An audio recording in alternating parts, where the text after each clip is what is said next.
Hormuz প্রণালী অবরোধের ঘোষণা দিয়ে এবার সৌদি আরবের রোষানলে পড়েছেন মার্কিন প্রেসিডেন্ট ডোনাল্ড ট্রাম্প। কারণ ট্রাম্পের এমন পদক্ষেপের ফলে ইরান যদি লোহিত সাগরের গুরুত্বপূর্ণ নৌপথ বন্ধ করে তাহলে আরও ভয়াবহ পরিস্থিতির মধ্যে পড়বে উপসাগরীয় দেশ সৌদি আরব।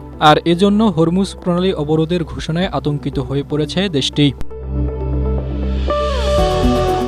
ইসরায়েলকে সঙ্গে নিয়ে ইরানকে শায়েস্তা করতে গিয়ে উপসাগরীয় দেশগুলোর রপ্তানি খাতকে ভয়াবহ হুমকির মুখে ফেলে দিয়েছে যুক্তরাষ্ট্র। কারণ এই যুদ্ধের শুরু থেকে তেহরান হরমুজ প্রণালী বন্ধ করায় সৌদি আরব, কাতার, কুয়েত, বাহরাইন, আরব আমিরাত ও ওমানের জ্বালানি খাত ভয়াবহ ঝুঁকিতে পড়েছে।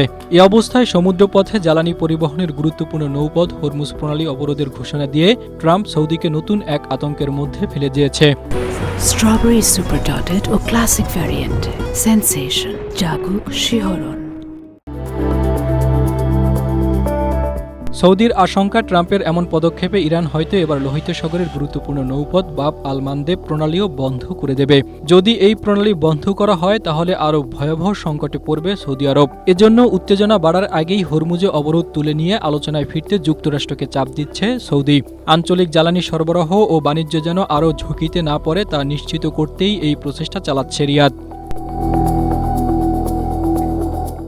প্রভাবশালী মার্কিন সংবাদ মাধ্যম ওয়াল স্ট্রিট জার্নালে প্রকাশিত এক প্রতিবেদনের বরাত দিয়ে এনডিটিভি জানিয়েছে, যুক্তরাষ্ট্রের উপসাগরীয় মিত্র সৌদি আরবের আশঙ্কা, প্রেসিডেন্ট ডোনাল্ড ট্রাম্পের ইরানের বন্দর অবরোধের সিদ্ধান্ত পরিস্থিতিকে আরও খারাপ করতে পারে। আরব কর্মকর্তারা জানিয়েছেন, ইরানের বন্দর অবরোধ করলে তেহরান পাল্টা প্রতিক্রিয়া দেখে গুরুত্বপূর্ণ অন্যান্য নৌপথও বন্ধ করে দিতে পারে। জাহিদুল ইসলাম, এশিয়া পোস্ট।